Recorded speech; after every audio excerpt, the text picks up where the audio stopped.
네, 코로나19로 인해서 전 세계 하늘길이 막힌 가운데 대한항공이 전 직원 70%를 대상으로 6개월 동안 유급 휴직을 갖기로 했습니다. 한편 정치권을 중심으로는 재난지원금을 긴급 재정 명령으로 지급해야 한다는 이야기가 나와 이목이 집중되고 있습니다. 자세한 내용 김대호의 경제 읽기 김대호 박사가 살펴보겠습니다. 네, 어서 오세요. 안녕하십니까? 네, 참 어려운 얘기들만 계속 나누게 되는 것 같습니다. 대한항공이 이제 전 직원 순환휴직에 들어간다고 밝혔고요. 70% 직원이 대상이라고 했는데 역시 항공업계의 상황이 좀 많이 좋지 못한 것 같아요. 그렇습니다. 이 코로나19 이 바이러스 문제로 인해서 가장 큰 타격을 받는 것이 전 세계를 통틀어서 어느 나라의 예외도 없이 바로 항공산업입니다. 일단 국가 간의 입국 통제를 하게 되고 또 통제를 하지 않는다 하더라도 본인 스스로 해외여행을 스스로 자제하고 있는 이런 마당이기 때문에 오고 가는 비행기가 떠야 될 이유도 없고 또 뜬다 하더라도 사람들이 다 타지 않는 이런 상황이 되기 때문에 비행기 회사들, 항공사들의 이 적자가 갈수록 심각해져 가고 있습니다. 네. 이제 그런 가운데 대한항공이 직원들 6개월씩 좀 집에 쉬어라 이렇게 얘기를 하지 않았습니까? 그런데 그만큼 상황이 다급하게 이래 돌아가고 있다 이렇게 볼 수가 있죠. 네, 휴직 기간 동에 이게 이제 무급 휴직은 아니고 수당을 지급하기로 했는데 정부의 고용유지 지원금 덕분인 것 같아요. 이 수당은 좀 어느 정도로 예상해 볼 수 있을까요? 그렇습니다. 이 6개월씩 무급 휴직이라고 해서 여기서 쉬게 되는 이 대한항공 직원들이 경제적 타격은 거의 없을 것으로 보입니다. 왜냐하면 대한항공은 바로 휴업 수당 정부가 지금 마련하고 있는 이 휴업 수당 제도를 100번 활용해서 정부에서 받은 돈에다가 이 대한항공에서 일정 금액을 그 수당 형태로 더해서 통상임금 수준은 6개월간 계속 지급하기로 했거든요.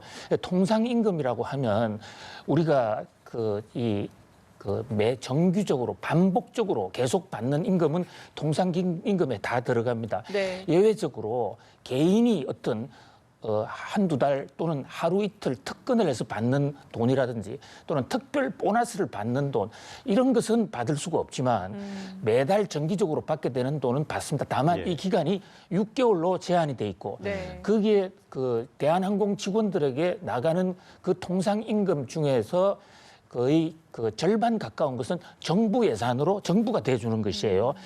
그런데 6개월이 이제 지나면 어떻게 할 것인가? 물론 그 전에 코로나 사태가 수습되기를 되면 뭐 큰 문제가 없이 넘어가겠습니다만은 이제 이 문제가 대한항공 하나만의 문제가 아니라 우리나라 전 항공사들의 어떤 고통이다. 이런 면에서 문제의 심각성이 있다고 하겠습니다. 네. 수당은 제외하더라도 기본급 수준의 급여는 휴직을 하더라도 받아갈 수 있을 것이다라는 말씀이셨고 양대 항공사죠. 아시아나 얘기를 해볼 텐데 글로벌 컨설팅 회사인 맥킨지가 이제 현대산업개발에 아시아나 인수를 다시 한번 생각해봐라 이런 권고를 했다고 하던데 이게 무슨 내용입니까? 그렇습니다. 지금 이 대한항공 못지않게 아니 어떻게 보면 재무지표만 놓고 보면 대한항공보다 훨씬 지금 어려운 데가 아시아나 항공이죠. 아시아나 항공은 부채 비율이 지금 2200%가 넘어가지 않습니까? 그런 상황에서 어쩔 수 없이 금호그룹이 그 현대산업개발이라고 그러는 HDC 현산에다가 지금 파는 작업, 매각 작업을 하고 있습니다. 그런데 컨설팅 회사 중에서 세계 제1위라고 그러는 이 미국 다국적 기업의 맥킨지 보고서가 현재 상태에서 HDC 현대산업이 만약에 대한항공을 현재의 조건으로 인수하게 되면 그러면 아시아나 항공이 문제가 아니라 이제 그 멀쩡한 회사 인수하려고 하는 HDC 현대산업한테도 큰 위기가 올 수 있다. 사지 않는 것이 좋겠다. 이런 권고를 해서 굉장히 지금 일파만파 쇼크가 대단합니다. 그 내용은 현재 아시아나가 당초에 협상할 때에 비해서 그 후에 코로나 사건도 생겼고 또 라임이라는 펀드 사기 사건에도 연루가 된 사실이 좀 뒤늦게 좀 드러났어요. 그래서 지난번 인수 협상을 할 때보다도 아시아나 부실이 훨씬 더 많다. 그다음에 그것뿐만이 아니라 앞으로 아시아나 항공의 이 회생 속도가 생각보다 훨씬 더 늦어질 수 있다. 그렇다면 현대산업개발로서는 현재 만약에 인수를 포기하면 계약에 의해서 2,500억 원의 위약금을 내야 됩니다. 현재 총 인수 대금이 2조 5천억이거든요. 2조 5천 원의 10%를 이 담보금 형태로 지불을 해놓고 있는데 만약에 HDC 현대산업이 중간에 빠지게 되면 네. 2,500억 원 그대로 물어야 됩니다. 그럼에도 불구하고 맥켄지는 지금 2,500억 손실을 보는 게 낫다. 더 큰 손실이 올 수가 있다. 지금 이런 보고서를 내놓은 겁니다. 네. 예. 계속해서 뭐 기업들도 이제 회사채의 만기가 다가오고 있어서 굉장히 마음이 쫓길 것 같습니다. 지금 국내 500대 기업의 회사채 규모를 보니까 37조 4,600억 원에 이르고 있는데 이 중 40%는 지금 6월까지 상환을 해야 되는 상황인 거죠. 그렇습니다. 현재 상장사들 사업 보고서를 분석한 이 리포트인데요. 거기에 보면 자기가 채권을 언제 발행했고 또 언제 만기가 된다 이런 게 있습니다. 그걸 쭉 합산을 해보니까 네. 우리나라 500대 메이저 기업들은 연말까지 37조 4천억 원을 갚아야 된다 이런 얘기입니다. 보통 회사채라는 것은 회사가 기업들이 급전 또는 이 자금, 운영 자금 등을 조달할 때 하는 굉장히 중요한 조달 창구거든요. 그러면 이 신규 사업을 늘린다든지 종업원을 좀 늘린다든지 이럴 때도 회사채를 발행해야 되는데 신규 회사채 발행하는 게 문제가 아니라 종래 발행을 해놔서 이제 차환해야 될 만기에 도래해서 갚아줘야 될 돈이 올 연말까지 약 37조 원이다. 예. 그리고 그중에서 이게 특히 2분기에 집중적으로 다 몰려있기 때문에 이 4월달이 속해 있는 이 2분기에 회사채를 만기 상환하라고 회사들이 상당히 어려울 것이다. 네. 그 과정에서 만약에 상환하지 못하면 지금 부도입니다. 부도기 때문에 이제 기업들에게 회사채 비상이 걸렸다는 이런 리포트죠. 예. 지금까지 회사 얘기를 좀 해봤고요.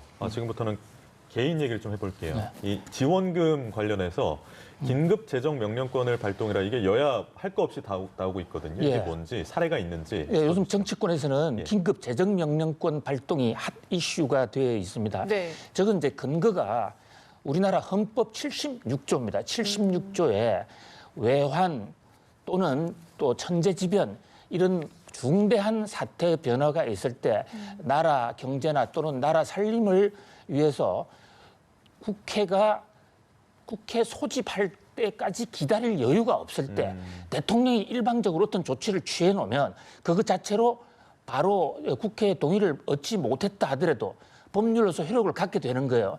다만 그때는 76조 2항의 규정에 따라서 이것은 발효와 즉시 긴급 재정 명령권을 발효와 즉시 국회에 통보를 해야 되고 네. 국회가 이거는 말이 안 된다, 넌센스하다. 이래서 개정 명령권을 취소하라 하면 그 즉시 법적인 효력을 잃게 되는 거예요. 자, 이 대목에서 지금 긴급 재정 명령권 발동하라는 게 바로 일반 개인들에게 나가는 긴급 재난지원금. 예. 현재 지금 이걸 전 국민들한테 다 줄 거냐 말 거냐 또 그 규모를 현재 정부가 생각하는 곳에서는 가구당 100만 원인데 현재 통합당 한교안 대표 같은 경우에는 이걸 가구당 200만 원으로 높여놓고 또 이재명 경기도지사 같은 경우는 가구당 400만 원까지 주자 이런데 이 대목을 논쟁이 너무 많고 또 선거 전에 빨리 국민들한테 나가야 될 테니까 지금 미래통합당에서 긴급 재정 명령권을 발동해서라도 네. 대통령이 결정하라 이렇게 주장하고 있습니다. 그런데 헌법 76조의 그 규정 그 요건상을 보면 뭐 대통령은 긴급 재정 명령권은 발동할 수는 있겠죠. 법적인 하자는 없습니다. 예. 그러나 그 헌법 76조를 만든 근본 요건을 보면 일단 상황이 다급할 때가 요건인데 뭐 상황은 지금 다급하다고 볼 수가 있어요. 그런데 국회의 소집을 기다릴 여유가 없을 때 지금 국회 그냥 소집하면 됩니다. 우리 국회의원들 예. 어디 외국에 나가 있는 거 아니에요. 그리고 어차피 대통령이 명령권을 발동한다 하더라도 국회가 반대해버리면 그날로서 무력화되는 법률이기 때문에 일각에서는 대통령한테 긴급 명령권을 발동하라는 것은 모든 책임은 대통령이 져라는 거 아니냐. 비겁하다. 그래서 그건 또 현실성도 없다.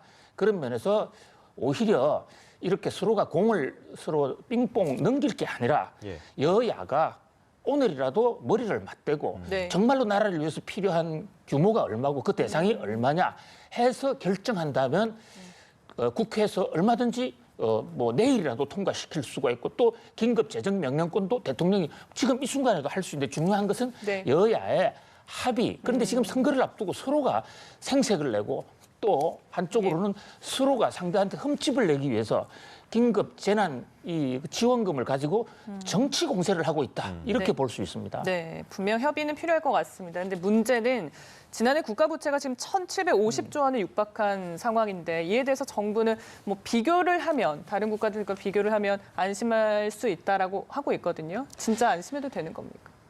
여러 가지 비교 기준이 있는데요. 네. 그중에서 이제 가장 우리나라한테 유리한 기준, 그걸 어저께 기획재정부 발표에 따르면 그러니까 GDP 대비 현재의 이 국가 채무가 얼마냐. 이거를 보면 현재 38% 정도 돼 있어요. 예. 자, 이 대목에서 이제 보면 이 미국의 경우에는 100%에 가깝고 일본은 180%, 200%를 넘어가고 있거든요. 이런 나라에 비해서 우리는 GDP에 대한 국가 채무 비율이 국가 부채가 적은 편이다. 뭘 그렇게 호들갑을 떠느냐. 네. 이제 그렇게 주장을 하고 있습니다만 이제 또 다른 한편에서는 이제 미국하고 일본하고 단순 비교하기가 어려운 게 우선 이 인구 구조를 볼 수가 있어요. 우리는 미국이나 일본보다도 건국이 좀 늦은 데다가 중간에 한국 전쟁을 겪는 바람에 1950년부터 53년간 한국 전쟁으로부터 인구가 이제 그 이후부터 늘어났거든요. 네. 그러면 우리가 먹여 살려야 될 인구가 앞으로 지금 이 세대들이 바로 베이비붐 세대여가지고 지금 60대로 넘어가지 않습니까? 이게 폭발적으로 늘어나는데 이미 미국이나 일본은 그 10년 전부터 그게 많이 늘어서 국가 부채가 늘었는데 우리는 앞으로 늘려야 된다. 그러면서 단순 비교할 수가 없다. 그다음에 이제 두 번째는 미국과 일본은 그 나라 통화 자체가 안전자산에 들어갑니다. 그래서 그 나라들은 통화를 정발을 해도 국가 부도의 위기가 거의 0%에 가까워요. 그런데 우리는 우리 돈 외국에 나가면 전혀 쓰지 못하고 그런 면에서 단순 비교하기가 어렵다. 예. 또 우리는 하나 빠져 있는 게 국민연금이 지금 부채로 안 잡혀 있는데 네. 한 20년, 15년 정도 지나면 국민연금이 적자가 될 수가 있거든요. 그런 면에서 학자들이 보기에 따라서는 이 현재 우리 국가 채무가 많다고도 볼 수 있고 적다고도 볼 수 있는데 그에 대한 획일적인 기준은 없습니다. 다만 전년 동기 대비 좀 많이 늘어난다면 네. 속도가 빠른 속도로 늘어난다면 우리 국가 신용 등급 또 회사채 발행이 어려워진다 이런 문제에서 상당히 조심해야 되지 않느냐 이런 정도로 생각해 봅니다. 그러니까요. 신용 등급 얘기를 하셨는데 매년 국가들의 신용 등급을 결정하는 무디스에서는 예. 우리나라 신용 등급을 원안대로 유지를 했습니다. 기존대로 예. A2로 예. 앞으로도 그럴 것이다라고 전망을 했는데 이게 좀 코로나19로 인한 영향이 제한적일 거다, 잘 방어를 할 것이다 이런 데서 나온 것 같은데 어떻게 보십니까, 박사님? 현재 우리나라의 그 금융시장 또 재정 상태 이런 것에 대해서 무디스가 상당히 좋은 평가를 했어요. 우리나라의 지금 한국의 신용 등급은 일본보다도 더 높습니다. 예. 그런데 신용 등급이라는 게 이게 우리 경제가 꼭 일본 경제보다 좋아서 등급이 높았다기보다는 네. 지금 만약에 한국의 채권을 사면 부도가 날 가능성이 얼마냐 이거의 등급이 이제 그 결정이 되는 것이거든요. 네. 그래서 금융시장이 그동안에 건실하다든지 또는 재정이 건실하면 신용 등급은 높게 나온 거죠. 다행히 코로나 와중 속에서도 우리가 지금 수출도 아직까지는 크게 흔들리지 않고 또 가장 중요한 게 경상수지입니다. 경상수지가 다른 나라하고 거래한 결과 우리가 얼마를 남겼느냐 이건데 어저께 통계를 우리가 소개시켜드리지 않았습니까? 예. 그게 경상흑자가 더 늘어났지 않습니까? 이런 대목을 무디스가 이제 좋게 본 거예요.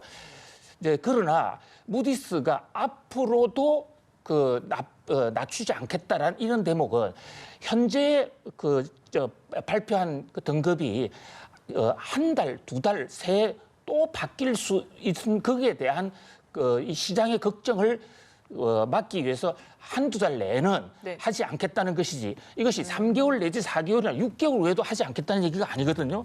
그런 면에서 여전히 조심은 해야 된다. 그렇지만은 무디스의 평가는 한국 경제의 안정도를 높이고 또 지금 떠나가고 있는 외국인 자금을 한국에 다시 돌리는데 상당히 큰 기여를 하리라고 봅니다. 네.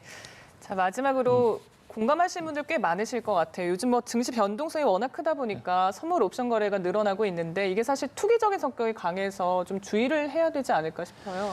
그렇습니다. 정권 시장의 급등락이라는 게 급등과 급락을 한다는 얘기인데요. 보통 정권 시장이 1%만 올라도 평소에 엄청나게 올랐다. 또 1%만 떨어져도 크게 떨어졌다. 이렇게 얘기했는데 요즘은 한 번 올랐다고 그러면 10%.